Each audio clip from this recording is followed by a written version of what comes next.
Assalamualaikum. Waalaikumsalam, Bu. Selamat malam Ibu. Waalaikumsalam, Ibu. Selamat malam, Bu. Ya, TTPO ya.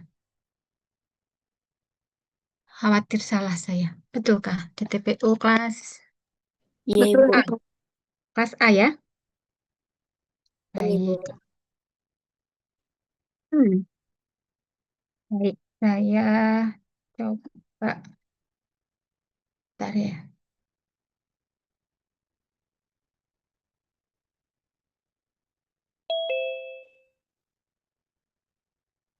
Kok bisa?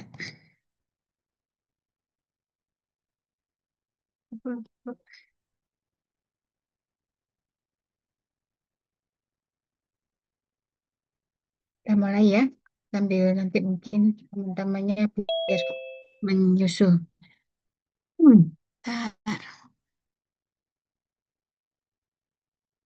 Baik, untuk topik malam hari ini saya eh, mendapat tugas dari PJMPK terkait penerapan eh, metode analisis di dalam kaitannya QC ya, QC untuk sediaan farmasi. Saya yakin Anda sudah belajar tentang berbagai macam metode analisis yang ada di Farmakope Indonesia, mulai dari RTIR, kemudian ada spektrofotometri, ada kromatografi ya, kromatografinya mulai dari yang planar sampai cair, kemudian juga kromatografi gas. Maka sekarang kita akan melihat bagaimana hal itu diterapkan ketika suatu industri melaksanakan pengembangan produk. Ya, bagaimana metode-metode analisis itu digunakan dalam rangka mendukung pengembangan produk. Ya, namun sebelumnya saya mau berbagi pengalaman dulu sebentar ya. Eh, ada yang pernah kenal dengan mobil ini enggak? Barangkali ada yang tahu mobil jenis ini apa ya? Maksudnya eh, nama nama mobilnya gitu kan. Avanza, Toyota Avanza misalnya begitu. Barangkali ada yang tahu?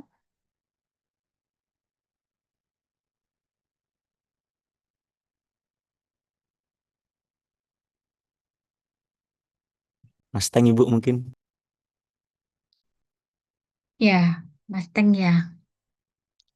Saya tahu mobil ini juga karena kebetulan saya memang senang ya sama sama otomotif gitu. Terus eh, anak saya juga ya seperti anak muda lainnya main game gitu kan. Dan saya katanya ini ada di game gitu ya. Betul, jadi ini adalah Mustang. Dan saya lihat di industri produsennya itu sampai tahun 2025 mereka masih berproduksi. Nah, mobil ini dikeluarkan oleh sebuah perusahaan yang namanya Ford. Mungkin Ford kalau di Indonesia masih kalah ya sama mobil-mobil Jepang kan, nggak Toyota, Honda, Suzuki. Mungkin juga kalah dengan mobil-mobil listrik yang sekarang, tapi adalah ya. Dan memang dihasilkan oleh negara Amerika. Tapi yang ingin saya garis bawahi tentang produk ini dan juga perusahaan ini adalah perusahaan ini didirikan oleh yang namanya Henry Ford. Henry Ford ini lahir tahun 1863 dan sudah meninggal ya, orangnya sudah meninggal tahun 1947 sebagai pendiri dari perusahaan Ford tadi. Kemudian perusahaan Ford ini juga dikenal sebagai perusahaan yang menginisiasi model tikar ya. Kalau kalian tahu model-model zaman dulu tuh yang kuno tuh ya. Kemudian juga menginisiasi diberlakukannya line method. Jadi kalau kalian sekarang lihat di industri farmasi, production itu selalu dilakukan melalui jalur pita berjalan gitu kan. Prosesnya mulai dari apa namanya pencampuran, pencetakan itu berjalan terus gitu ya. Namanya line method. Nah, itu di industri mobil, perusahaan inilah yang menginisiasi. Kemudian juga mengenalkan yang istilahnya 40 jam per minggu. Dan konsekuensinya kita kenal sekarang istilah weekend gitu ya, Sabtu Minggu weekend. Karena jam kerjanya 8 kali 5 hari, 40 hari. Nah, tapi yang ingin saya sampaikan di sini dalam kaitannya dengan tadi ya, analytical development. Perusahaan ini didirikan pada tanggal 16 Juni 1903 di Michigan, Amerika Serikat. Bayangkan 1903. Sudah lebih dari 1 abad per hari ini gitu ya. Oh, berarti berapa? 123 tahun, hampir 125 tahun. Perusahaan ini berdiri dan masih mampu bersaing. Bahkan saya lihat di websitenya mereka mulai mengembangkan produk-produk mobil berat, kayak yang dibutuhkan untuk pembangunan dan sebagainya ya. Nah, saya ingin kalian eh, berpikir begitu ya. Apa penyebabnya atau apa ya yang membuat perusahaan ini kira-kira mampu bertahan sekian lama di bawah, apalagi dengan kompetisi sekarang ya, mobil China, Korea yang berseliweran di negara termasuk di negara kita gitu. Tapi mereka tetap bertahan. Kira-kira apa penyebabnya ya? Mungkin dari kualitasnya Ibu dan juga Kualitas, ya, mereka dapat beradaptasi dengan perkembangan teknologi ataupun perkembangan dunia. ya, adaptasi dengan perkembangan teknologi, kemudian kualitas ya. Ya, saya nggak nanya lagi karena jawabannya udah nyambung ya, quality. Jadi ada prinsip dari Henry Ford ini yang sangat baik menurut saya dan perlu kita sebagai seorang farmasis ya ini sangat dekat gitu dengan profesi farmasis ya. Sampai hari ini Henry Ford ini masih menjadi salah satu keluarga terkaya di Amerika ya sampai pada hari ini. Dan salah satu prinsip tadi yang sudah disampaikan, Henry ini punya prinsip seperti ini. Quality means doing it right when no one is looking.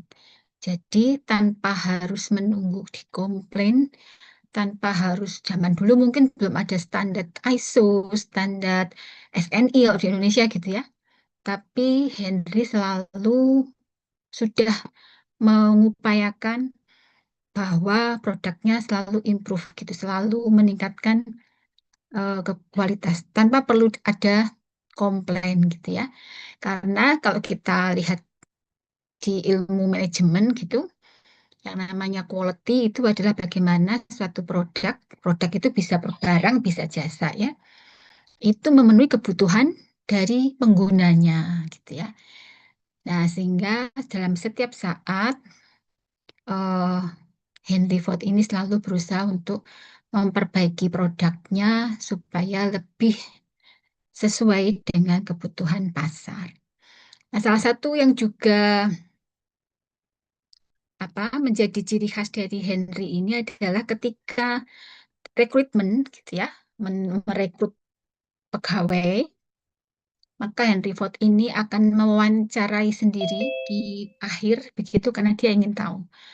Nah, ini saya eh, baca ya, saya nggak tahu ini kejadiannya betul apa tidak, karena saya nggak hadir pada waktu Henry melakukan wawancara ya, tapi saya baca ini di salah satu website begitu. Bagaimana dia melakukan proses wawancara di tahap final ya, ketika sudah tinggal 2 atau 3 orang kandidat untuk diterima sebagai eh, karyawan di perusahaannya. Pada waktu itu ada 2 calon terakhir gitu ya, tinggal wawancara sama Henry terus diterima atau enggak gitu. Wawancaranya tidak di kantor, wawancaranya di mana? Di sebuah restoran. Kita tahu ya kalau Amerika tuh kan tempatnya steak, tempatnya burger gitu. Jadi ditraktir nih dinner di suatu rumah makan yang menjual burger. Menjual steak ya, steak. Kemudian diajak makan, senang sekali kan ya yang dua orang ini. Kemudian bincang-bincang sepanjang malam. Tapi tidak ada pembicaraan terkait dengan pekerjaan. Pembicaranya hanya dalam hal-hal yang kehidupan sehari-hari lah gitu ya. Tidak ada sangkut pautnya sama pekerjaan. Kemudian di akhir pertemuan, beliau mengumumkan bahwa si A ini diterima, sementara si B tidak diterima. Ya, tentu yang A senang, tapi yang B kemudian menjadi bertanya-tanya kan, why gitu kan?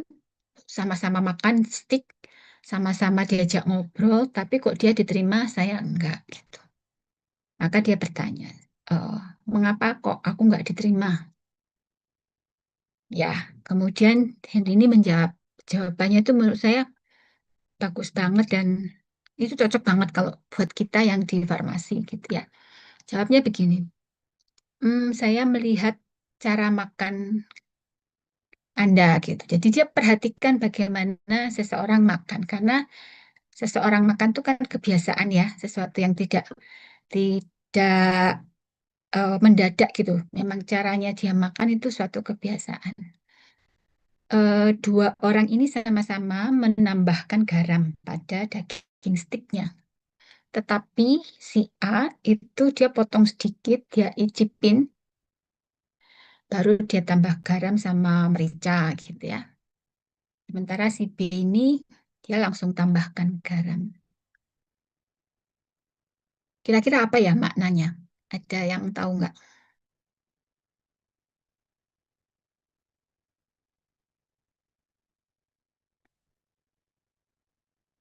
Artinya kurang asin, Bu, gitu ya. Tapi maksud saya, kan sama-sama nambah garam gitu, tapi kenapa kemudian itu menjadi perbedaan penilaiannya sangat besar gitu.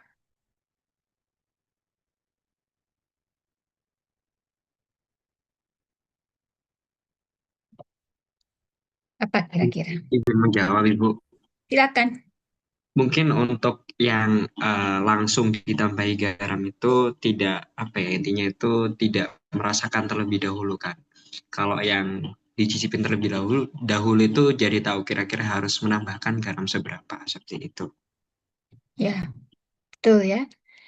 Jadi menurut Henry, orang yang concern sama quality itu tidak akan berbuat tanpa evidence base gitu. Pasti harus berbasis pada evidence. Jadi kalau mau nambah garam kan berarti harusnya tahu dulu memang belum asin gitu kan, kurang dari yang diharapkan. Bukan tanpa data, tanpa preferensi, tanpa reference, nggak ada bukti pendukung kemudian melakukan sesuatu. Itu suatu hal dan ini menurut saya betul ya, yang namanya quality itu harus berbasis data. Kita tidak akan bisa improvement kalau kita nggak tahu baseline-nya kan. Nah, baseline itu adalah data berbasis bukti ya, evidence based. Jadi betul. Yang kedua dia melihat, dia mengatakan sepanjang perbincangan malam ini eh, si A berbicara sopan, si B jawab, loh saya kan juga sopan gitu ya, nggak mungkin lah nggak sopan ya. Tapi si A ini oh, tidak berfokus pada saya saja. Jadi si A itu nggak hanya fokus ke Henry. Disapa orang yang kenal menjawab, dia anterin makanan sama waitersnya, bilang terima kasih, bahkan tersenyum dengan banyak orang, tidak berfokus hanya pada Henry. Sementara yang B itu katanya Henry nih tadi dia nyuruh mungkin ya ada orang yang diminta untuk menyapa ya nggak direken. Intinya adalah kalau kita ngomong quality maka nggak boleh kita tuh quality itu tidak melihat orang, tidak melihat atasan, tidak melihat mintanya atasan seperti apa gitu ya. Kalau kita bicara quality, maka yang bicara adalah standar. Yang bicara adalah eh, requirement-nya seperti apa. Bukan atas permintaan pimpinan misalnya ya. Nah, jadi dua hal itu yang membuat kemudian Henry memutuskan hanya menerima si A. Ya terlepas itu benar atau tidak ceritanya, tapi saya rasa prinsip quality betul ya. Kita kalau ngomong quality itu pasti harus berbasis data, berbasis bukti, dan ada standar yang harus dipenuhi. Bukan katanya orang, bukan permintaan orang, tetapi berbasis standar. Ya, itu sekedar mengantar mengapa nanti kita harus membuktikan kalau kalian di formula, membuat formula, menetapkan spesifikasi kan, tabletnya beratnya berapa, satu tablet, kandungan bahan aktifnya berapa, kemudian ukurannya berapa, dan seterusnya, maka spek ini harus bisa dibuktikan betul. Ya kan, makanya ada in process control dan sebagainya. Itu dalam rangka bahwa kita memenuhi kualitas yang diharapkan. Gitu ya. Ya ini cuma sekedar cerita saja ya, tapi mudah-mudahan ada hal positif yang bisa kalian pelajari. Nah, kembali ke laptop ya. Kita kembali ke tadi tujuan dari metode analisis. Nah, penerapan metode analisis pada formulasi khususnya ya, ini ada beberapa hal. Mulai dari uji identifikasi, kemudian ada uji cemaran, dan uji penetapan. Uji identifikasi ini tidak hanya pada API, tetapi juga bahan-bahan eksipien lainnya. Ya. Kalau apa namanya bahan aktif itu atau bahan awal ini datang pertama kali di industri, maka yang pertama kali harus dibuktikan adalah kebenaran identitas. Ya, uji identifikasi ini akan menjadi pintu masuk pertama.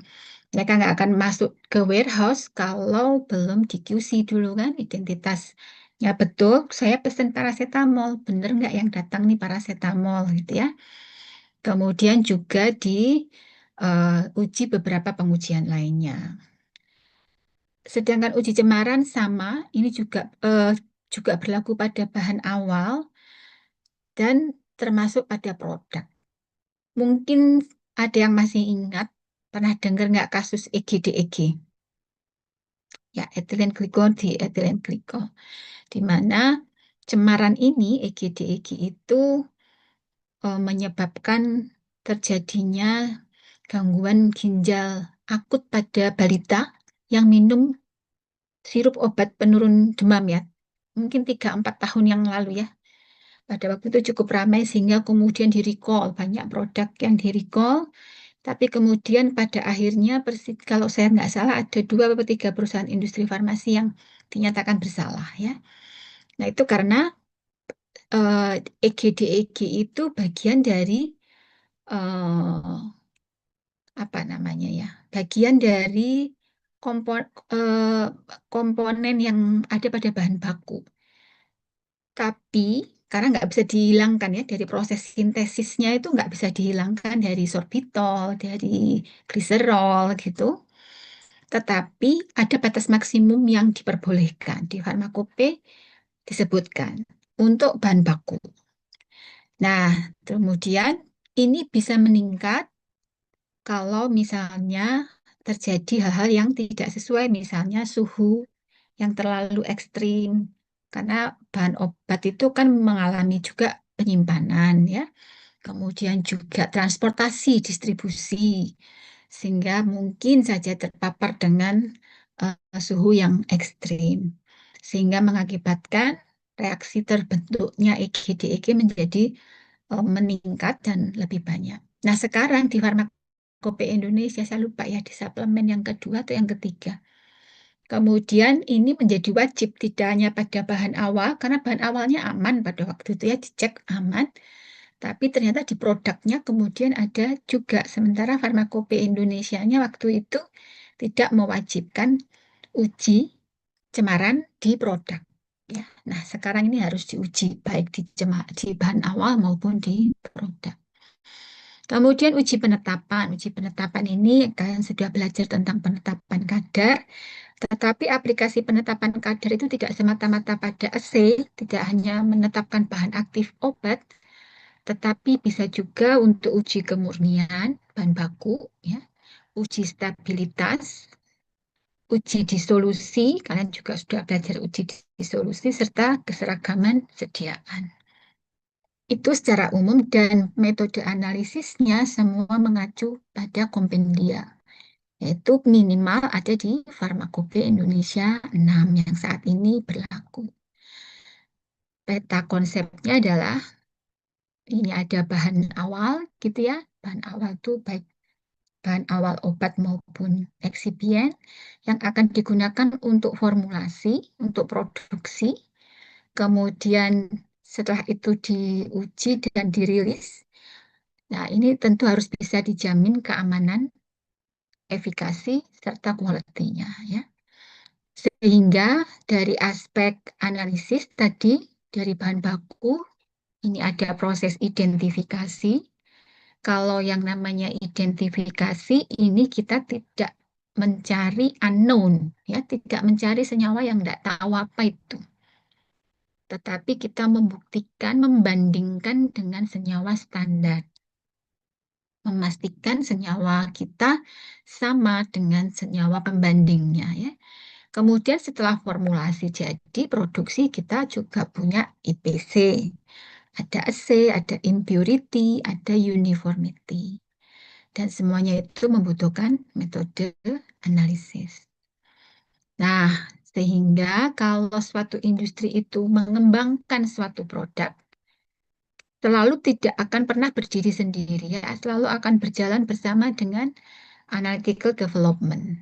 Ada product development, ada analytical development, ini berjalan bersama karena di sini menghasilkan produk dengan spek tertentu, di sini memastikan speknya terpenuhi ya. Tujuannya satu, yaitu quality, safety, dan efikasi. Nah, mengapa analytical development ini juga dibutuhkan begitu ya pada saat kita mengembangkan produk? Anda tentu tahu bahwa bahan baku itu dapat berpengaruh ya pada profil akhir dari sediaan terhadap disolusi, terhadap stabilitas, assay, termasuk impurity yang tadi itu, impurity ya. Kemudian membutuhkan metode itu dalam rangka untuk satu, memastikan identitas bahan. Dua, menjamin kadar sesuai label karena kadar ini menunjukkan aktivitas ya. Keamanan dari cemaran seperti kasus EG tadi. Keseragaman dosis, tentu kita bisa bayangkan kalau misalnya kita beli Panadol nih, satu strip, dan dosisnya nggak seragam. Minum tablet pertama, aman, 30 menit sudah onset of action, sudah terasa, pusingnya hilang. Sampai di tablet kelima, kadarnya sudah turun. Mulai tentu akan berdampak ya pada aktivitas. Dan mendukung stabilitas produk. Sehingga kemudian jika tidak bisa dilakukan proses analisis dengan benar, apa resikonya obatnya subpoten atau overpoten. Contohnya begini ya, kami pernah itu menerima permintaan dari industri untuk menguji bahan baku. Bahan bakunya tuh kalau saya nggak salah di fenhidramin HCl atau dextromethorphan HBr gitu ya. Ini udah jadi campuran begitu, belum masuk botol, belum di filling masuk botol sirup kan produknya. Terus di QC, di IPC gitu kan, di apa namanya, ditetapkan kadarnya, sampling di atas, di bawah, di tengah begitu ya. Ternyata tak seragam kandungan bahan aktifnya itu.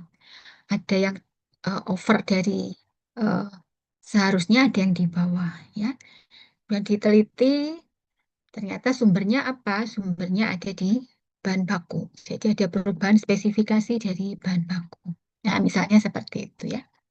Kontaminasi tadi termasuk yang IgD-IG tadi, kemudian variasi dosis, gagal terapi atau efek toksik ya, sama seperti yang IgD-IG tadi.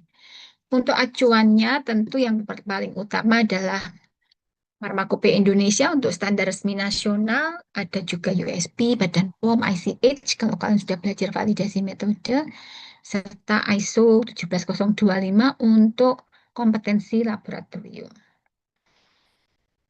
Ini beberapa parameter yang perlu diuji ya. Nah, karena sumbernya ada di Kompendia, maka kita tengok sekali lagi semuanya itu sebenarnya ada di monografi. Apakah uji identifikasi, apakah penetapan kadar, tempat penyimpanan, dan sebagainya ya. Mengingatkan bahwa di Farmakope itu kita punya 3 macam monograf. Mulai dari bahan aktif obatnya, bahan baku gitu ya. Lalu ada sediaannya, ini asam askorbatnya, ini tabletnya. Tapi ada juga di luar 2 ini, jadi yang bukan bahan aktif. Ada beberapa bagian dari monografi ini yang kalian perlu tahu. Misalnya terkait dengan apa? Dengan kelarutan. Kelarutan ini sesuatu yang sangat penting, ya, termasuk di dalam proses QC ketika bahan baku datang. Ini pasti diuji oleh industri, ya. Kenapa? Karena kadang-kadang dari sinilah kita bisa mengidentifikasi adanya perubahan pada bahan awal. Kami juga pernah mendapatkan kasus seperti ini dari industri, kita diberi bahan baku ini. Katanya sih tidak ada perubahan di Certificate of Analysis-nya itu semua oke gitu ya, sama. Identifikasinya menggunakan uji-uji yang dilakukan selama ini juga menunjukkan hasil yang sama. Tetapi analisnya, laporan yang ada di lab QC itu melihat bahan ini tidak semudah biasanya larut dalam air gitu. Biasanya itu gampang banget, nggak perlu nunggu lama. Ini kok mesti harus diaduk agak lama begitu ya. Kemudian diujikan ke kita, ke farmasi, Fakultas Farmasi. Minta tolong mereka ya ini. Apanya yang berubah begitu? Karena tes-tes yang lain sih tidak ada perubahan. Nah, kita coba di FTIR, kita coba di apa namanya? Dan dari industrinya juga tidak ada masalah begitu ya. Maksudnya produsen bahan baku ini adalah pemasok yang sudah terkualifikasi, bukan yang baru pertama kali ngirim barang gitu. Nah, setelah diuji semuanya, ternyata identitasnya tidak ada masalah, baru kita nguji aspek-aspek yang lain, dan ternyata ketemu perubahan itu karena perubahan ukuran partikel yang cukup signifikan ya. Nah, itu tentu akan sangat berpengaruh ke hal-hal yang lain nanti. Nah, jadi biasanya ini akan menjadi pintu masuk awal. Oh, kok biasanya gampang larut, kok jadi nggak larut begitu. Itu akan menjadi indikator. Kemudian identifikasi uji, maksudnya adalah metode yang dibutuhkan untuk membuktikan identitasnya sesuai dengan yang tertera pada etiket. Jadi bukan mencari senyawa yang tidak diketahui. Ini apa? Bukan itu pertanyaannya ya. Tetapi pertanyaan adalah apakah betul yang datang ini, bahan ini adalah paracetamol, amoksisilin, glibenclamid, dan sebagainya. Jadi kesesuaian dengan nama yang ada pada etiket. Kan bahan itu selalu datang dalam packing ya, dalam kemasan yang ada etiketnya. Nah, biasanya di farmakope, di monografi itu identifikasi uji ini terdiri dari lebih dari 1 prosedur. Ketentuan di farmakope, berapapun ujinya, prosedurnya, berapapun metode yang dicantumkan, maka semuanya harus dilakukan dan semuanya harus terpenuhi, artinya hasilnya positif semua ya.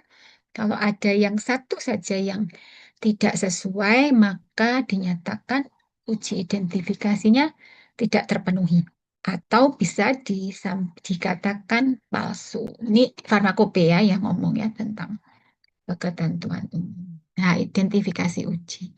Kemudian ada metode penetapan kadar, ada untuk uji cemaran, baku pembanding. Baku pembanding di dalam Farmakope Indonesia disebut dengan baku pembanding FI, ya kan? Baku pembanding Farmakope Indonesia ini adalah senyawa yang memang punya sertifikat of analysisnya itu sebagai pembanding. KTP-nya itu memang pembanding, bukan untuk jadi kalau kita ke pabrik, mereka akan produksi paracetamol misalnya, paling gampang paracetamol ya, contoh itu. Paracetamol ya grade-nya ada di pharmaceutical grade yang memang ditujukan untuk bahan obat yang nanti akan diproduksi dan diminum gitu ya. Tapi pembandingnya itu tidak boleh dari pharmaceutical grade. Pembandingnya ya harus yang memiliki sertifikat sebagai baku pembanding Farmakope Indonesia. Siapa yang mengeluarkan? Badan POM, ya, bekerja sama dengan beberapa institusi yang ditunjuk.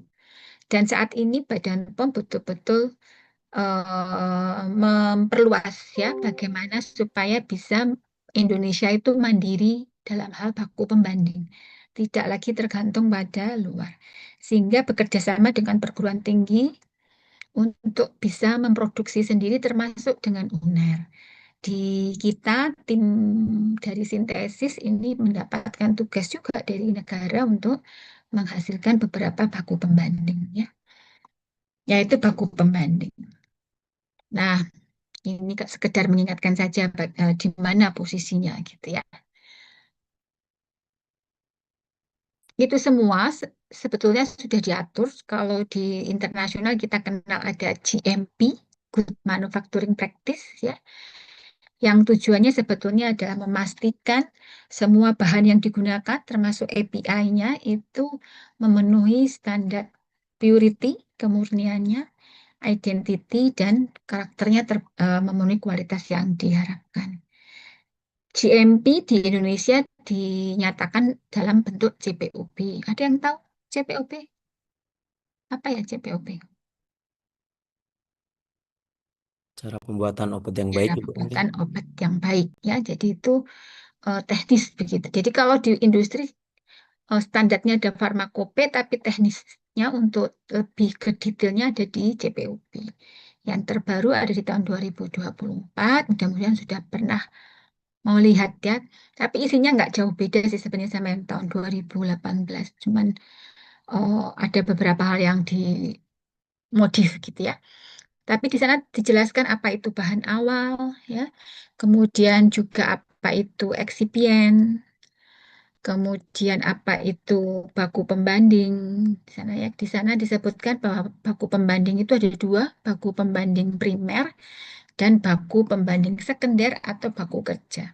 Tadi saya sempat sampaikan kan kalau baku pembanding itu punya sertifikat yang memang statusnya adalah baku pembanding, tidak untuk produksi.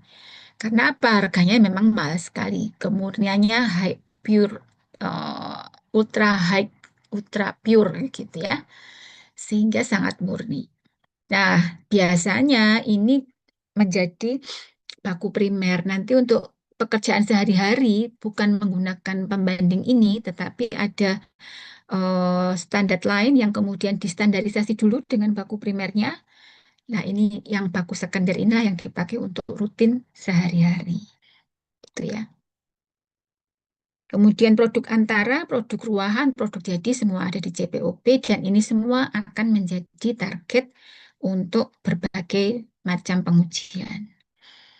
Nah, kita malam ini akan bicara tentang uji identifikasi, uji penetapan, dan uji stabilitas secara umum ya. Karena saya yakin untuk detailnya kalian sudah dapat ya. Uji identifikasi ini tadi untuk memastikan bahwa zatnya atau bahannya itu sesuai dengan yang tertera di etiket. Dan biasanya ini lebih dari satu metode atau satu prosedur yang dipersyaratkan di monograf. Metode umum untuk identifikasi itu seluruh metode yang kalian pelajari di Anfar, pada prinsipnya pasti bisa untuk identifikasi ya. Apakah itu FTIR, apakah itu spektro UV-Vis, bahkan reaksi warna yang kalian pelajari di kimia analisis, kemudian KLP, densito, HPLC, kromatografi gas, dan berbagai metode analisis yang lain. Pada dasarnya semuanya pasti bisa digunakan untuk identifikasi. Sekali lagi, identifikasi itu tidak mencari sesuatu yang nggak tahu sama sekali ya, tetapi membuktikan kebenaran identitasnya. Dengan cara bagaimana membuktikan? Yaitu menggunakan pembanding. Kemudian di pengujiannya itu ada parameter, ada prosedur, dan ada acceptance kriteria. Dikatakan sesuai itu yang seperti apa? Jadi ada kriteria keberterimaannya. Kemudian juga ada sertifikat analisis dari bahan yang akan diuji. Di farmakope dinyatakan bahwa baku pembanding itu wajib digunakan untuk pekerjaan kuantitatif, ya, jadi penetapan kadar, uji batas, ini wajib menggunakan baku pembanding. Penggunaan kualitatif, uji identifikasi, uji kesesuaian sistem, ini juga harus menggunakan pembanding. Dan juga jika kita membutuhkan untuk kebutuhan metode khusus. Pada prinsipnya, baku pembanding harus selalu diikutkan pengujian, gitu ya. Karena apa? Karena nanti hasilnya akan menjadi rujukan dari sampel yang diuji. Certificate of Analysis ini menjadi sangat penting karena menunjukkan spesifikasi dari bahan yang akan kita uji. Nah, biasanya di sertifikat analisis ini ada poin-poin yang perlu tampil ya, harus ada. Nama produk jelas begitu ya, tapi juga ini yang mengeluarkan adalah perusahaan yang memproduksi, bukan distributornya.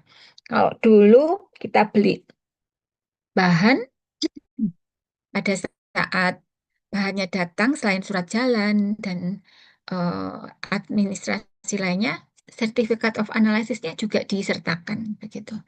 Tapi dengan kemajuan zaman sekarang udah hampir nggak ada ya yang bentuknya hard copy gitu, jadi kita perlu download. Nah, tapi yang bisa mendownload tentu hanya yang punya, jadi aksesnya dibatasin. Kalau kita beli, kita pasti bisa download COA-nya.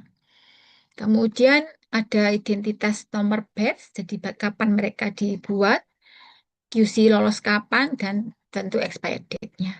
Dan ini yang paling penting, di sana ada serangkaian hasil pengujian. Yang ini menjadi penting bagi kita, bagi industri yang menggunakan sebagai kebutuhan. Ini contoh COA.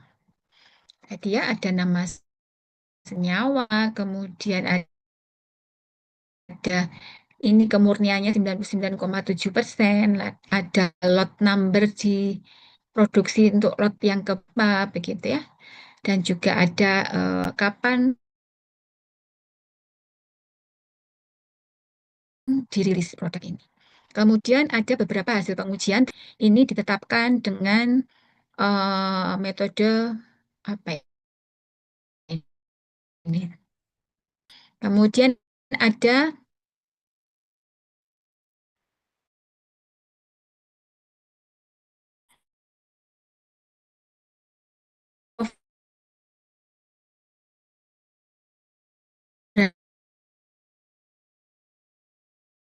kayaknya juga ada ketentuannya. Kemudian identifikasinya dengan spektra FTI.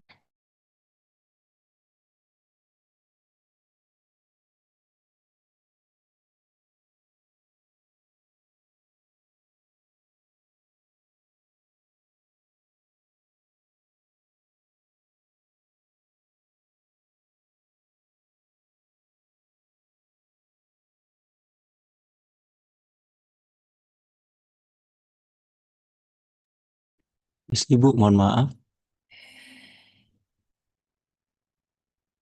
Ini Bu Rista nge-lag ya Bu?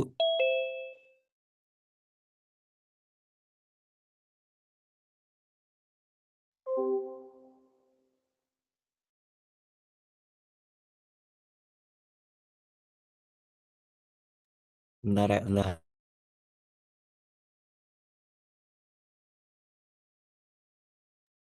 BC.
Benar guys, ibunya berusaha join.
Mohon maaf ya kalau sudah bisa didengarkah, Rombe? Sampun Ibu. Maaf ya, terbentar. Ya, eh, kita lanjutkan ya, jadi sampai di sini. Nah, Certificate of Analysis, uji identifikasi untuk bahan aktif paracetamol. Paracetamol di mana ada persyaratan juga di sana paracetamol ini mengandung tidak kurang dari sekian persen dan tidak lebih dari sekian persen. Ini berarti kemurnian ya. Aplikasi di paracetamol bahan baku itu wajib dilakukan 2 proses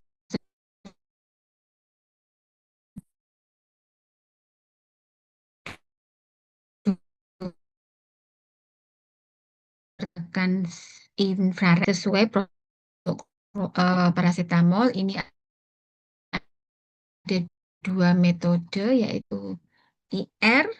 Tadi saya sampaikan bahwa pada metode analisis itu akan selalu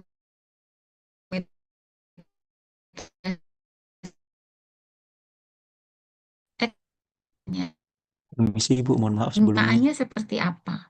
R, Ah, ya gimana? Putus lagi? permisi Ibu, mohon maaf. Oke, tersendat-sendat Ibu untuk jaringannya mungkin. Ya, sebentar. Ya. Iya, Bu.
Mudah-mudahan sudah enggak ya. Masih putus-putus, Rombe. Aku udah tethering ya. Insya Allah untuk saat ini belum Ibu. Ya, wes nanti Semoga kabari tidak. kalau putus-putus Oke, lagi siap ya. Bu. Ya.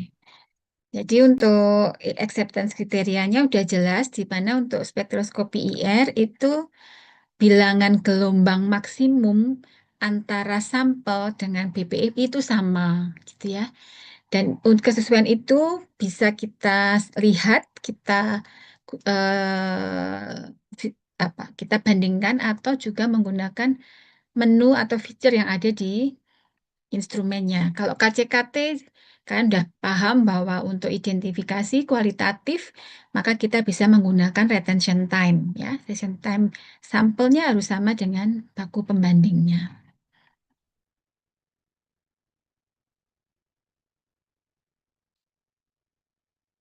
Nah, ini adalah metode spektroskopi IR. Keunggulannya ya memang non-destruktif, itu yang paling paling menguntungkan dari metode ini ya. Kemudian kita bisa melihat gugus fungsi yang di sana. Nah, bagaimana industri menguji otentisitas atau tadi ya, identifikasi, diatur di Pharmacopeia dalam lampiran 241 tentang spektrofotometri infrared. Tapi prinsipnya adalah begini, kita melakukan overlay atau superimpose gitu kalau istilah yang lainnya. Overlay itu bukan spektranya kita tumpukkan secara hard copy gitu ya, tetapi secara digital, secara di softwarenya itu kita bisa tumpukkan eh, grafik atau spektra IR dari BPFI dan dari sampel kita. Kemudian kita akan melihat konformitas itu kesesuaian ya. Bagaimana puncak-puncak itu saling bersesuaian, berhimpitan gitu. Mestinya tidak ada puncak yang tidak muncul di BPFI, tapi muncul di senyawa kita. Kan harusnya seperti itu ya. Semua nempel gitu ya. Plek begitu kalau di bahasa Jawanya. Nah, kemudian termasuk intensitas relatifnya. Meskipun kita kalau kalian menyiapkan pelet KBR untuk FTIR ya, kan nggak ditimbang ya, dibuat diambil sedikit, terus kemudian dibuat pelet, dianalisis. Namun mestinya puncak-puncak yang dominan di BPFI akan sama gitu ya dengan puncak-puncak dominan yang ada di sampel. Nah, ada juga pustaka yang menyebutkan ada kemungkinan ketika kita mengulang, kan kita tidak melakukan pengujian satu kali ya, pasti duplo atau triplo gitu ya. Ada kemungkinan terjadi pergeseran atau shifting bilangan gelombang. Selama tidak lebih dari 2 sampai 4, maka ini masih dianggap sama. Dan kita tahu kan kalau acuannya bilangan gelombang untuk gugus fungsi tertentu itu biasanya dalam bentuk rentang ya. Nah, kemudian selain daerah gugus fungsi yang juga tidak boleh dilupakan adalah daerah sidik jari di daerah bilangan gelombang 1500 sampai 400. Ini meskipun tidak menunjukkan gugus fungsi, tetapi menjadi sesuatu yang unik, yang khas untuk setiap molekul, yang tidak akan sama antara satu senyawa dengan senyawa yang lain. Meskipun ada senyawa-senyawa yang gugus fungsinya mirip, tetapi daerah sidik jari itu pasti tidak akan sama. Dan memang agak susah ya kalau kita hanya melihat dari visual kita sendiri gitu ya. Sehingga biasanya kita akan membutuhkan bantuan dari sistemnya, dari softwarenya. Sebagai contoh ini paracetamol tadi. Nah, kita bisa lakukan scan ya dari ini standar BPFI-nya yang di atas, bawah ini sampel kita, yang bawah lagi eksipien ya. Nah, ini kita hanya bisa numpuk begini ya, tapi di alat itu kita sudah bisa betul-betul mengoverlaykan sehingga kita bisa melihat yang namanya match factor atau similarity index. Kalau pakai match factor biasanya nilainya hampir 1000 gitu, makanya dianggap identik. Tapi kalau di bawah 900 kita bisa simpulkan ini bukan senyawa yang sama. Kalau pakai istilah similarity index, ini nilainya 0,99 ke atas. Jadi kita dibantu oleh aplikasinya, oleh softwarenya dengan match factor. Kalau cuma lihat visual kan mungkin untuk daerah gugus fungsi kita bisa ya, tapi yang di daerah sidik jari akan sulit. Nah, kadang-kadang spektrum ini tidak sesuai, ada pergeseran dengan referensi standar. Ada beberapa root cause yang bisa ditelusur ya. Ada kemungkinan salah bahankah? Mungkin saja, karena mungkin di warehouse-nya naruhnya begitu ya, ada kekeliruan dan itu sering terjadi juga ya. Apalagi bahan aktif itu rata-rata warnanya putih gitu ya, nggak bisa kita lihat dari warna aja. Ini pernah terjadi juga waktu kapan ya, agak lama tapi injeksi. Jadi ada pasien yang kemudian diinjeksi terus terjadi akibat fatal sekali ya. Kemudian dicek ternyata kandungan bahan aktifnya tidak seperti yang seharusnya. Jadi langsung ditarik dari peredaran seluruh batch yang dihasilkan pada waktu itu. Tapi sudah merenggut, menyebabkan fatal pada satu orang ya pada waktu itu kalau saya nggak salah. Nah itu karena apa? Karena kesalahan ya tidak di blow up memang, tapi saya mendengar dari beberapa praktisi ada kesalahan pada line production-nya gitu ya, ketukar atau gimana. Nah ini salah bahan, bisa jadi kontaminasi seperti yang tadi ya, mungkin kalau terjadi kontaminasi akan muncul itu puncak-puncak yang di BPFI tidak ada, di sampel kita ada gitu ya, kontaminasi. Degradasi, nah penyimpanan nggak sesuai kondisi, terjadi proses degradasi, ada degradan yang memunculkan puncak-puncak baru.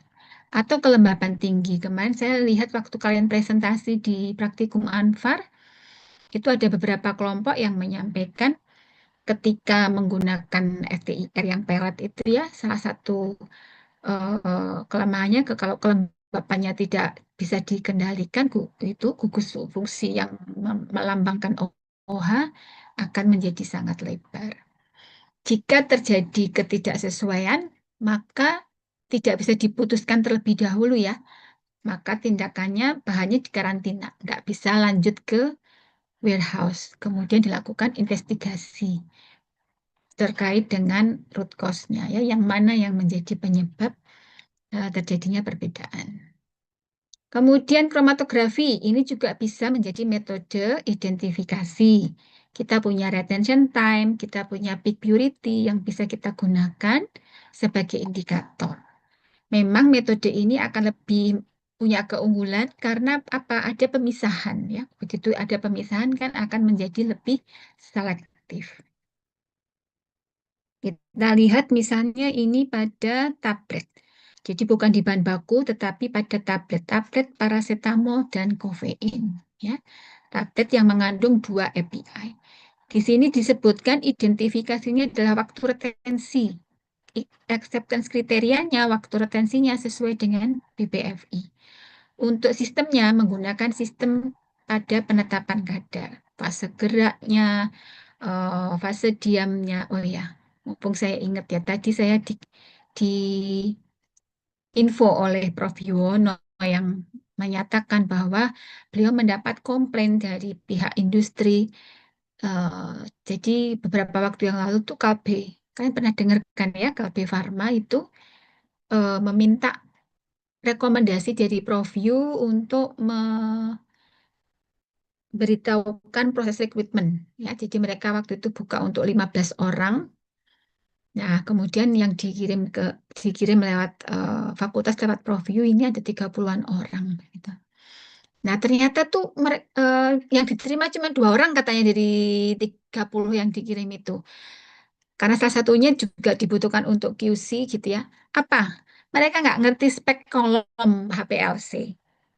Kalian ngerti nggak spek kolom HPLC? Saya jadi deg-degan juga. Spek kolom HPLC itu kan panjangnya berapa, diameter kolomnya berapa, ukuran partikel di dalamnya itu kalian kan diajari ya.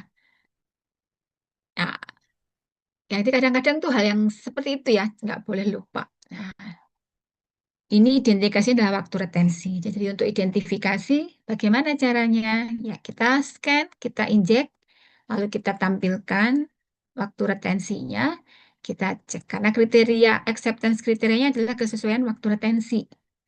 Jadi harus sama. Seperti saya sampaikan berulang-ulang, identifikasi itu tidak mencari sesuatu yang nggak tahu ya, tapi membuktikan. Jadi kalau kita mau membuktikan ini paracetamol ya, waktu retensinya harus sesuai dengan paracetamol BBFI.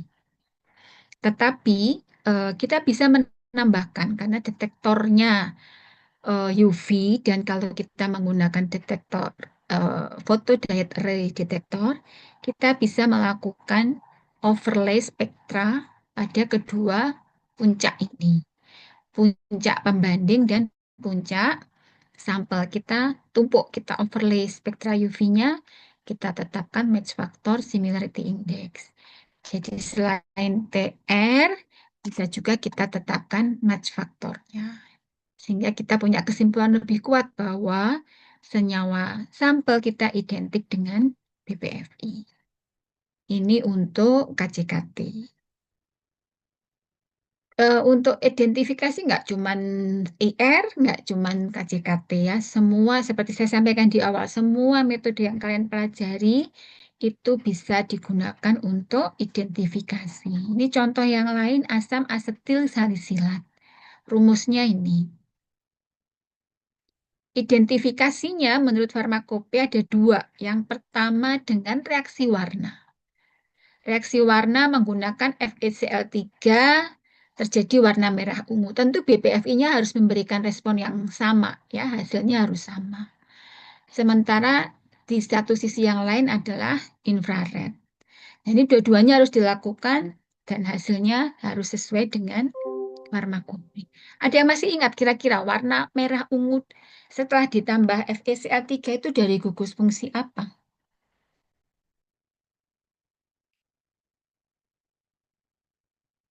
Ada yang masih ingat nggak?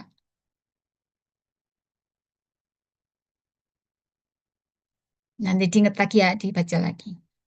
Itu, jadi reaksi warna yang kalian pelajari itu adalah di sini penerapannya ya. Di farmakope, di bagian reagen itu banyak sekali yang bisa dilakukan. Amphotericin B, ini pakai apa identifikasinya? UV, spektrum ultraviolet. Ya, pada panjang gelombang 240 nanometer dan 320 nanometer puncaknya.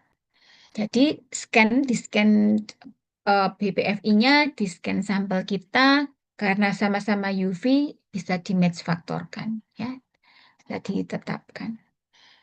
Kemudian terakhir, misalnya ini dengan KLT, apa ini senyawanya? Amikasin. Ternyata bisa menggunakan juga KLT. Ada prosedurnya, fase geraknya apa, fase diamnya apa gitu ya, apa saja yang harus disiapkan. Dan di sini jelas waktu retensi puncak utama kromatogram larutan uji sesuai dengan larutan baku seperti yang diperoleh pada penetapan kadar. KLT ini lumayan selektif karena ada pemisahan ya. Namanya kromatografi kan pasti pemisahan. Parameternya bisa dari RF. RF itu kan setara dengan TR tadi kalau di KJKT. Untuk identitas. Warna noda kadang-kadang ada yang harus direaksikan dengan penampak noda. Dan posisi noda memastikan keterpisahannya oke, ya, tidak saling mengganggu. Caranya untuk identifikasi sama seperti yang sudah ya, kalian sudah lakukan pengembangan, Anda dapat noda di sini, lalu dilanjutkan ke densito. Dari densito, kalau hanya dari RF saja bisa, karena tadi kan tergantung acceptance kriterianya ya. Kalau tadi acceptance kriterianya adalah puncak-puncak yang dominan. Jadi pasti harus berlanjut ke densitometer. Nah, untuk densitometer misalnya ini PPFI, ini sampel kita memiliki waktu retensi yang sama. RF-nya sama ya. Kemudian karena ini detektornya UV, kalian pasti bisa mengeluarkan spektranya. Kembali kita bisa tetapkan match factor dan similarity index. Oke, jadi Anda sudah tahu bagaimana FTIR, bagaimana KCKT, bagaimana spektro UV, bagaimana KLT, densitometri untuk proses identifikasi. Secara detail, identifikasi bahan awal ini diatur di CPOB di bab 5, ya, produksi. Nanti silakan Anda belajar lebih dalam di sana. Untuk uji identifikasi, adakah yang mau ditanyakan?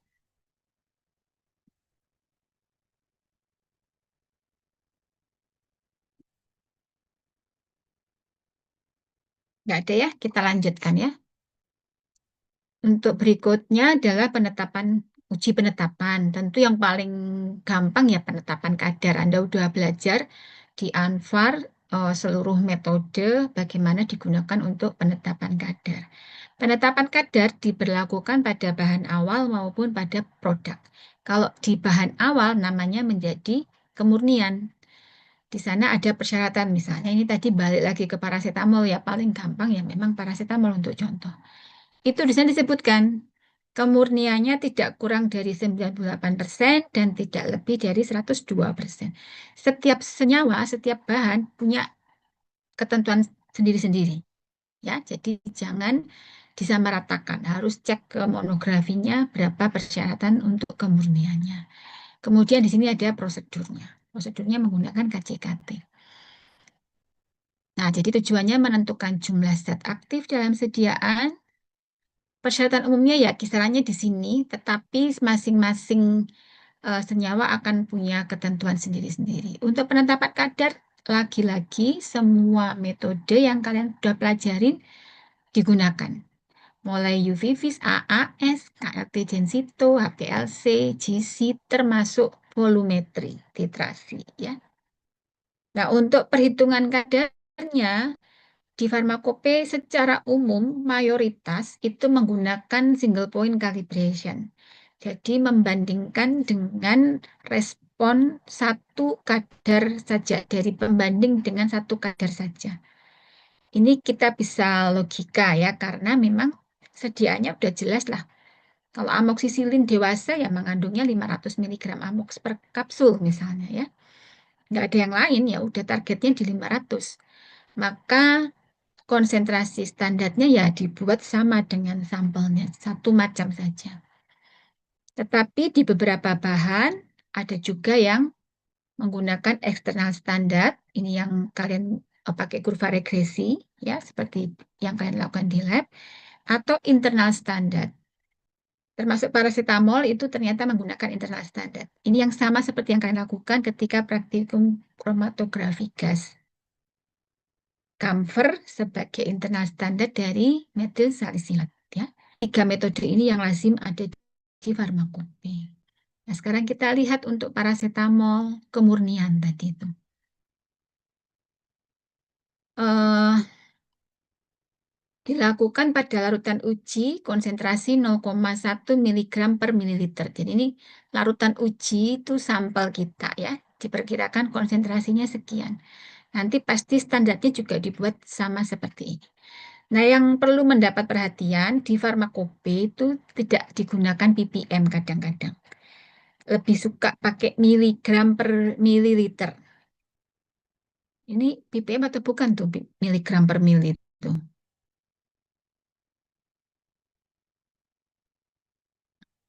Bukan, Ibu.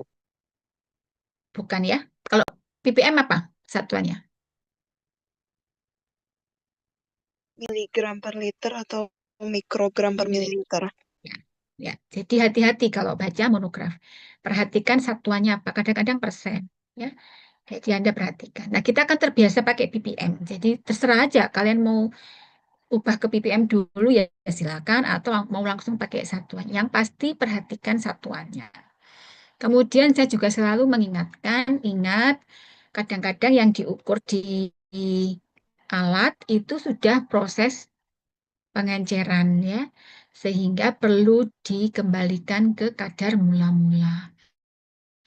Bagaimana menentukan eh, faktor pengenceran? Ya Anda hitung aja, kalau dari dipipet 10 jadi 100 ya berarti diencerkan 10 kali. Dipipet 1 dijadikan 50 ya berarti pengencerannya 50.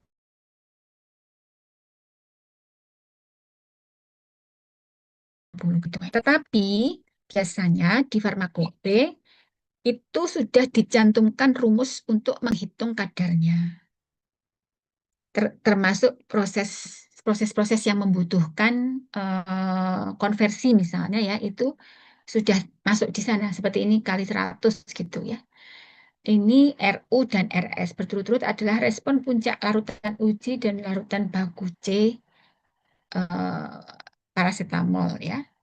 Kemudian ada CV dan miligram CU itu adalah konsentrasi paracetamol miligram per mili. Dibandingkan berdasarkan jumlah yang tertera pada etiket. Jadi bukan pada penimbangan sampel. Kan bikin tablet ditimbang kan ya bahan aktif, tapi tidak didasarkan penimbangan. Nanti dibandingkan dengan yang tertera pada etiket. Kalau etiketnya ngomong paracetamol 500 mg, ya 500 mg itu yang menjadi acuan nilai benarnya ya. Oke, ini adalah prosedurnya kecil-kecil gitu ya. Kalau saya rangkum menjadi seperti ini. Jadi pertama 20 tablet itu digerus dulu. Kemudian setelah homogen ditimbang setara dengan 250 mg paracetamol.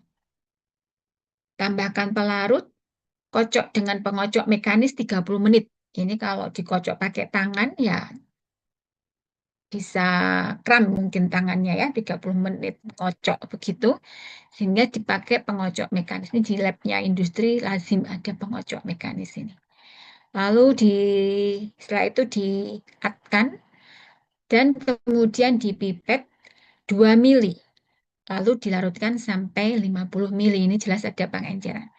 Ada yang bisa ngitung berapa faktor pengencerannya di sini.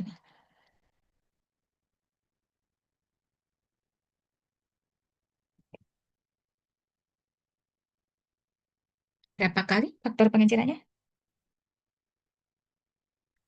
Di pipet 2 dilarutkan sampai 50 mili.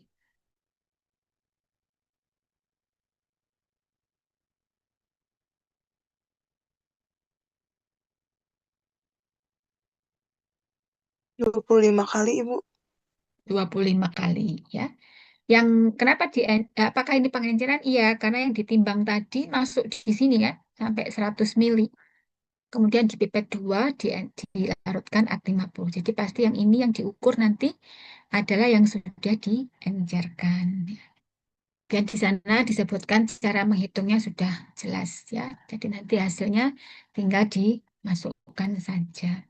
Tentu tidak perlu menghafal karena secara logika dengan menggambarkan skema ini kalian akan bisa menghitung kadarnya ya. Baik. Sekarang identifikasi yang lain tadi ini apa? Asam asetilsalisilat ya. Tadi identifikasinya dengan reaksi warna.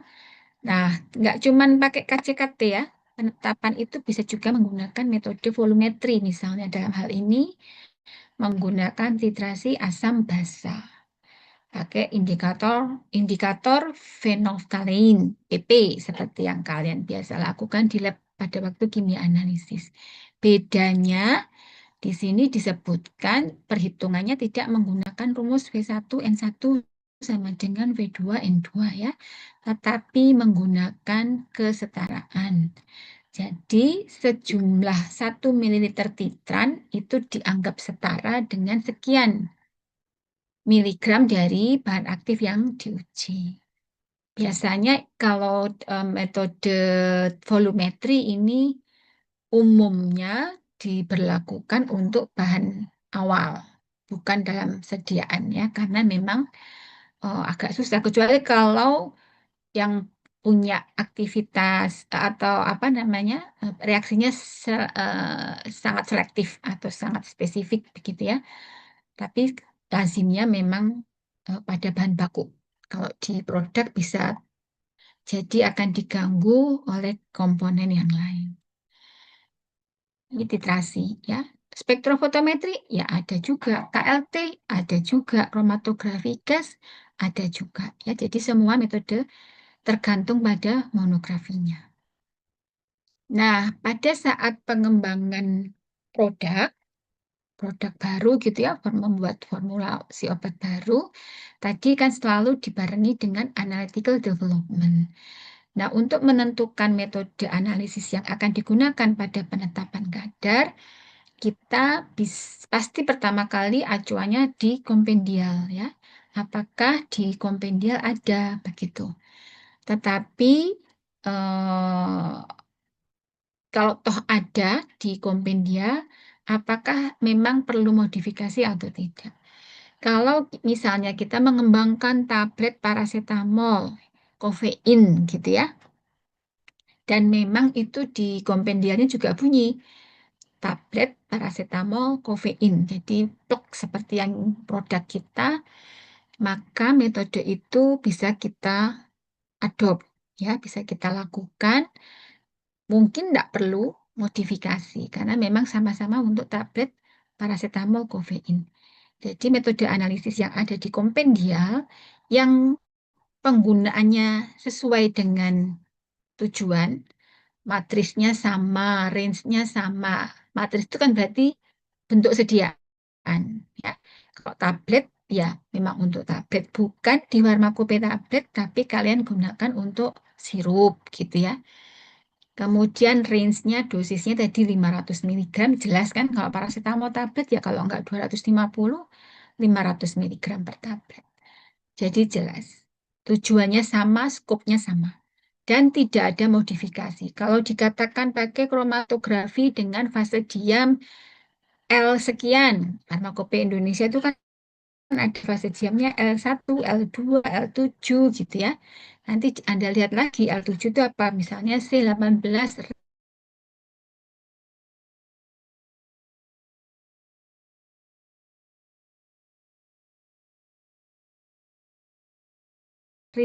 milimeter, ukuran partikel 5 mikron misalnya. Kita tidak ada modifikasi. Sistem pelarut pengembangnya metanol 30%, air 70%. Tidak ada modifikasi. Detektor pada panjang gelombang 245 nanometer, tidak ada modifikasi, maka kita tidak perlu melakukan validasi. Ini semua masih masuk di kompendial metode dan jatuhnya pada proses verifikasi. Saya kira di Anfar sudah kan ya validasi dan verifikasi, parameter yang diuji berbeda. Tentu pihak industri akan lebih senang kalau bisa verifikasi ya, tapi kadang-kadang memang di kompendialnya belum ada begitu. Nah, kalau verifikasi sebetulnya yang diuji bukan hanya bukan metodenya, karena metodenya udah metode baku. Yang diuji adalah labnya. Labnya mampu tidak melakukan prosedur baku yang sudah resmi gitu ya. Kompendial method. Tetapi sometimes ada juga yang nggak ada tuh di kompendial. Di kompendial hanya ada tablet konvensional. Padahal formula yang dibuat misalnya sustain release, begitu ya, ini pasti beda. Matriksnya pasti beda. Sehingga kita tidak bisa serta-merta langsung mengadop begitu saja dari farmakope. Atau di farmakope hanya untuk paracetamol, kofein gitu ya. Tapi sediaan kita mengandung paracetamol, kofein, dan mungkin ditambah dengan CTM misalnya. Jadi ada yang berbeda. Nah, dalam hal seperti itu, maka industri punya beberapa alternatif. Pertama, tetap menggunakan metode yang ada di kompendial, tetapi ditujukan untuk matriks yang berbeda. Sirup menjadi, atau yang tadi dua, komponennya dua, kemudian diaplikasikan untuk yang komponennya 3. Bisa jadi, tapi kan tidak persis seperti yang ada di farmakope ya. Ada modifikasi. Misalnya panjang kolomnya dirubah, kita nggak punya nih yang kolomnya sekian, kita ubah. Karena kalau beli dan hanya untuk satu produk, biasanya industri juga mikir gitu ya, kalau bisa beli kolom yang bisa dipakai untuk beberapa produk. Atau yang betul-betul dikembangkan oleh lab, atau mengacu pada risetnya orang, ya publikasi, jurnal, dan sebagainya. Semua ini masuk dalam non-kompendial method, di mana sebelum digunakan untuk analisis rutin, maka lab harus melakukan validasi. Validasi parameternya Anda sudah belajar ya, mulai linearitas, selektivitas, dan seterusnya. Ada 4 kategori kalau di USP ya. Terkait dengan modifikasi, Anda tentu juga sudah belajar adjustment. Prof. Yu pasti sudah menyampaikan juga bahwa perubahan itu ada yang bisa ditolerir. Tidak jatuh ke validasi tapi cukup verifikasi. Perubahan panjang kolom sekian persen, mungkin tidak harus validasi. Perubahan ukuran partikel fase diam sekian persen, mungkin tidak harus validasi. Ya. Itu terkait dengan penetapan kadar. Uji penetapan juga digunakan pada keragaman sediaan yang diatur di lampiran 911. Tujuannya apa? Memastikan setiap satuan terkecil dalam obat itu memiliki kandungan zat aktif yang homogen ya, yang mendekati kadar pada etiket sehingga diharapkan efektivitasnya juga homogen. Menjamin setiap unit mengandung dosis yang setara. Anda sudah tahu, kita sudah tahu ada metode yang memang harus pakai keragaman bobot, tapi ada juga yang menggunakan keseragaman kandungan. Farmakope sudah menetapkan mana yang menggunakan keragaman bobot, mana yang menggunakan keseragaman kandungan. Mana? Ketentuannya juga sudah ditetapkan kapan harus menggunakan konstanta keberterimaan 10, kapan 30, kemudian persyaratan acceptance kriteria untuk L1, L2, dan seterusnya. Saya kira ini juga Anda sudah praktikum juga. Nah, saya ingin mengingatkan, ini pernah nih tahun berapa ya, keluar dalam ujian OSCE di uji kompetensi apoteker ya. Bagaimana menghitung keseragaman sediaan berdasarkan keragaman bobot. Nah, adik-adik ini biasanya mungkin karena panik ya, saya nggak tahu.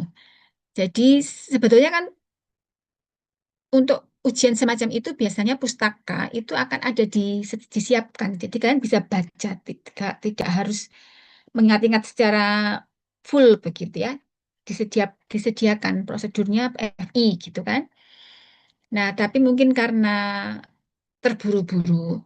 Jadi kalau kita nguji OSCE itu satu penguji menguji 20 orang dalam 2 round gitu ya. Satu round 10 orang, kemudian satu round lagi 10 orang.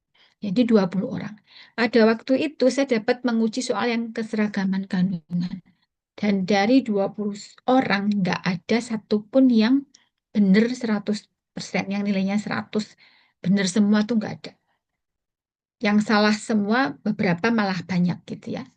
Karena kan kalau OSCE itu nilainya berdasarkan rubrik, dia harus ngerjakan ini, ngerjakan ini, ngerjakan ini. Jadi kita hanya ngecek, oh dia kelewatan ini, dia kelewatan ini, dia gitu ya.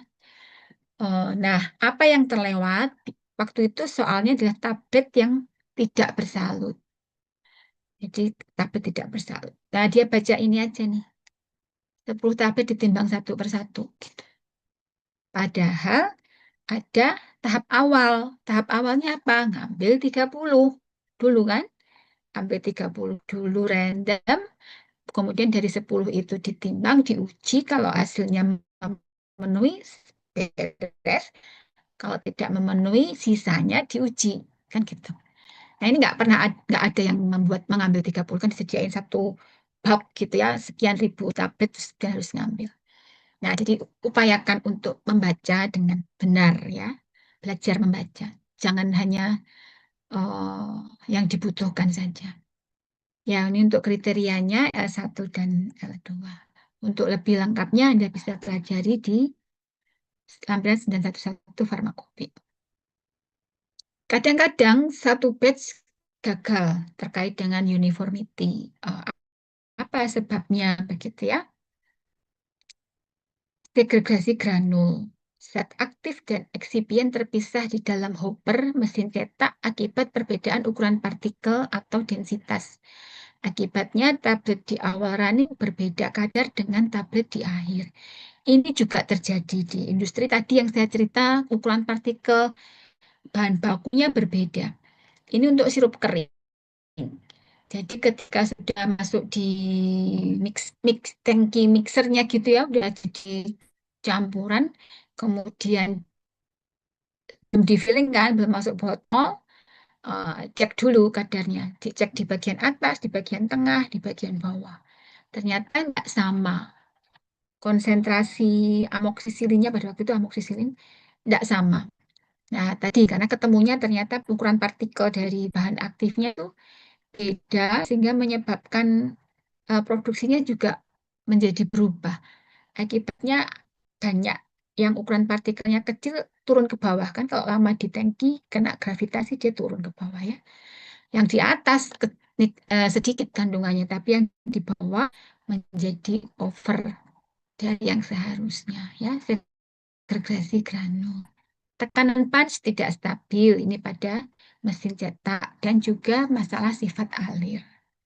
Misalnya karena kelembapan yang terlalu tinggi ya.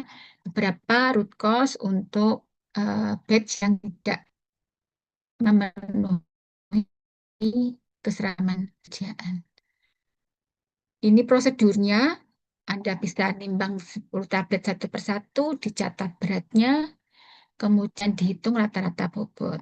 Lalu dihitung kandungan paracetamol pada setiap tablet, kemudian dihitung rata-rata. Yang menjadi catatan bahwa persen ini dibagi. Kemudian menetapkan nilai K, menetapkan nilai simpangan baku, menetapkan nilai M, NP, dan kemudian menghitung L. Lalu memutuskan apakah cukup atau perlu lanjut ke L20. Lalu dapat data WI dan W rata-rata. A% ini dari penetapan kadar. Kemudian diprosentase terhadap etiket. Kandungan pada etiket. Kemudian ada XI, kemudian kita bisa menghitung dengan uji penetapan. Dan yang terakhir terkait dengan uji stabilitas, ini juga menggunakan metode analisis ya, karena antara lain tujuannya adalah untuk menetapkan masa simpan obat, expired date-nya. Dan di sini disimpan dalam kondisi yang terkontrol, baik suhu, kelembapan, maupun cahaya. Ini juga bisa menjadi acuan dari industri ketika barangkali ada komplain di obatnya tidak stabil atau ada ketidaksesuaian begitu ya, perubahan, maka pabrik punya evidence begitu bahwa kalau suhu kelembapan cahayanya dikontrol sesuai dengan ketentuan, di pabrik gimana kondisinya? Oh, di pabrik kondisinya baik-baik saja. Maka kalau di lapangan ada perbedaan, bisa dinyatakan kemungkinan karena kondisi yang tidak sesuai. Ya. Apa saja yang perlu diuji? Ada assay, penetapan kadar, ada impurity, sesuai dengan monografi tentunya ya, dan uji disolusi. Ini terkait dengan uji stabilitas. Nah, jadi itu peran atau aplikasi dari metode analisis pada analytical development sebagai pelengkap pada product development. Ada yang mau ditanyakan?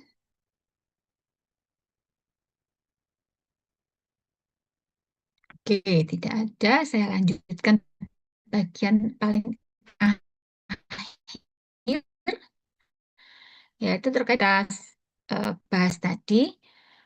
Bukan kita bahas ya, yang sudah saya sampaikan. Kalian kan nggak membahas apa-apa ya.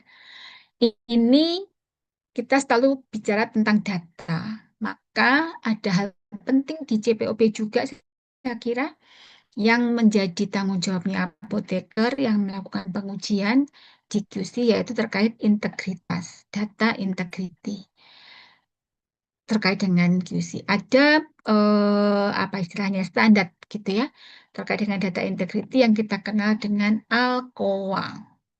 Attributable, legible, contemporaneous, original, dan akurat. Maksudnya seperti apa? Data yang dihasilkan dari QC, satu, attributable. Harus jelas siapa yang melakukan pengujian. Karena yang melakukan pengujian harus berbeda dengan yang ngecek, yang memeriksa. Ya, harus beda lagi dengan nanti yang approve sertifikatnya, misalnya hasil pengujiannya begitu. Jadi harus jelas siapa yang melakukan pengujian. Dulu kami juga pernah bekerja sama, ditunjuk begitu ya menjadi lab QC dari suatu industri farmasi, fakultas farmasi ini. Lalu kita dibagi untuk akses ke HPLC misalnya, siapa yang bisa input data, tapi nggak bisa merubah. Begitu dia input, dia nggak bisa merubah. Nanti role di atasnya bisa input dan bisa merubah. Ya. Tapi nggak bisa approval gitu. Role di atasnya lagi, tambah approval dan seterusnya. Itu orangnya harus jelas diatur dan tidak boleh ada kekeliruan ya. Kemudian can the data be read? Ini artinya apa itu namanya? Validitas dari datanya betul. Contohnya misalnya di HPLC itu ada menu atau feature untuk menghaluskan kromatogram misalnya. Kalau di bawah noise-nya terlalu besar, dihaluskan. Ya, itu bisa memang, tetapi ada kemungkinan senyawa-senyawa yang kecil, yang nggak besar kandungannya ikut hilang karena noise-nya ada yang dihapus gitu ya, algoritmanya ada yang dihapus. Nah, kemudian menjadi kacau datanya ya. Ini juga harus diperhatikan. When was it recorded? Kapan dicetak? Kapan? Makanya kalau Anda ngeprint hasil scan UV atau HPLC selalu ada tanggal, selalu ada jam. Itu sebagai bagian dari integritas data. Original adalah data yang pertama. Implementasinya apa? Tidak boleh dihapus. Kalau ada salah, kalian juga diajarikan. Kalau keliru, tidak boleh dicoret, diparaf, ditulis yang benar. Ini adalah implementasi dari original. Ya, data yang pertama kali diperoleh. Akurat. Maka perlu dicek ketidakpastian misalnya. Ya. Nah, ini yang basic ALCOA. Tapi kemudian kembangan selanjutnya bisa bertambah dengan ALCOA Plus, ada komplit, konsisten, ya, ada tambahan menu yang lain. Tapi yang basic, yang prinsip ini harus terpenuhi. Oke, saya kira demikian yang bisa saya sampaikan ke depan. Tren untuk analisis ini, analytical development ini akan lebih mengarah pada proses analytical teknologi, real time monitoring industri di Indonesia itu tidak sedikit yang punya induk di luar negeri. Glaxo Wellcome, kemudian Pharos, ya, Sanbe, eh, apa Rohto ini eh, luar negeri. Nah, mereka sekarang mintanya QC itu tidak dalam bentuk report tertulis, tetapi real time bisa dimonitor dari perusahaan induknya. Jadi ketika tim QC di Bangil, Meiji, Bangil melakukan QC IPC misalnya, in process control, maka tim QC yang ada di Jepang sana harus bisa melihat hasilnya real time, ya. Kemudian chemometrics ini penerapan ini apa namanya statistika multivariat, ini akan memudahkan big data, yang pengelolaan big data, database dan sebagainya, ya. Green analytical chemistry dan AI assisted analysis. Jadi ini berkembang di industri besar. Saya kira demikian. Mudah-mudahan tidak sekedar mengukur, tetapi fondasi untuk menjamin mutu, keamanan, dan efektivitas obat. CPOP selalu menanamkan bahwa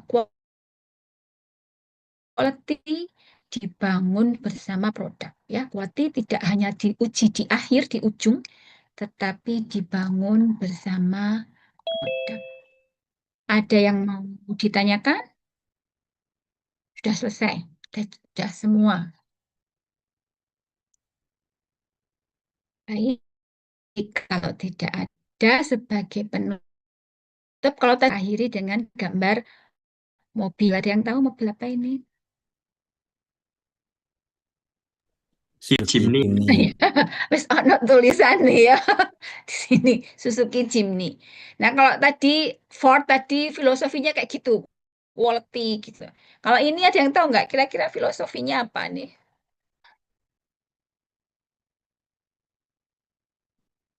Nggak ada filosofinya. Ini adalah mobil impian saya. Mudah-mudahan suatu saat bisa membeli mobil Jimny Suzuki gitu ya. Baik, terima kasih atas perhatiannya. Sambil saya siapkan dulu ya untuk presensinya, ditunggu sebentar. Sambil barangkali ada yang mau bertanya, silakan. Tak siapkan presensi.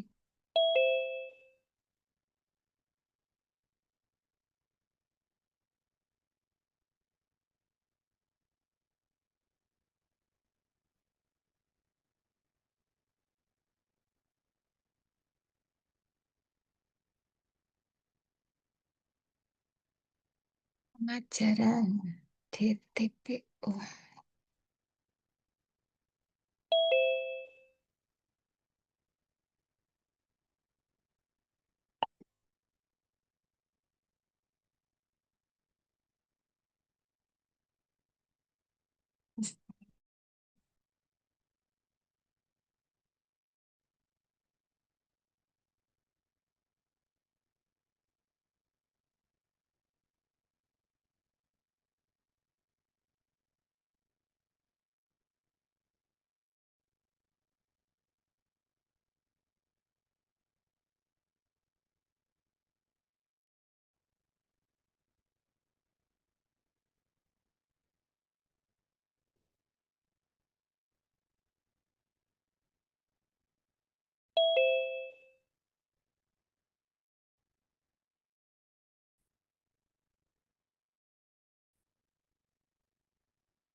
Hihi, tidak bisa.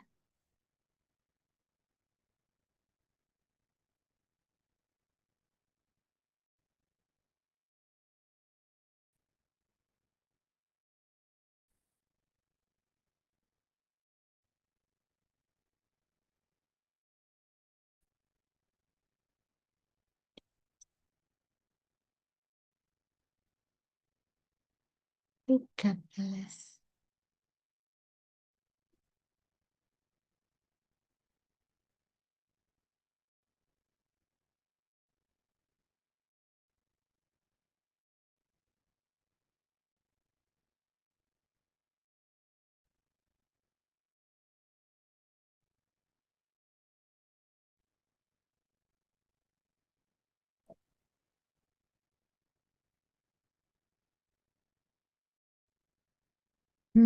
Nggak bisa.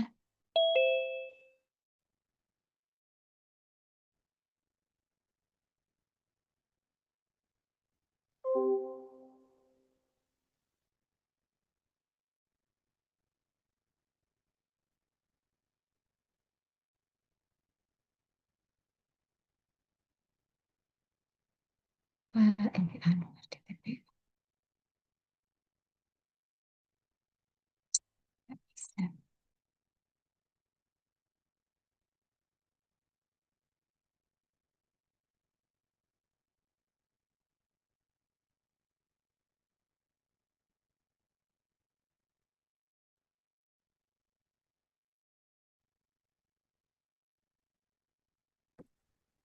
Misi Bu, Oke, ya, izin bertanya Bu, ya. eh, terkait kalau misalnya kita tuh kan mau kerja di industri gitu, bukan setiap ini kan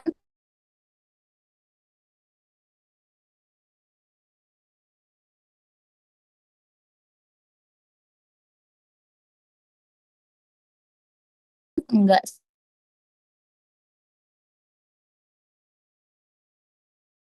semuanya industri itu kan punya alat-alat kuantitatif seperti MS, SPIR atau HPA.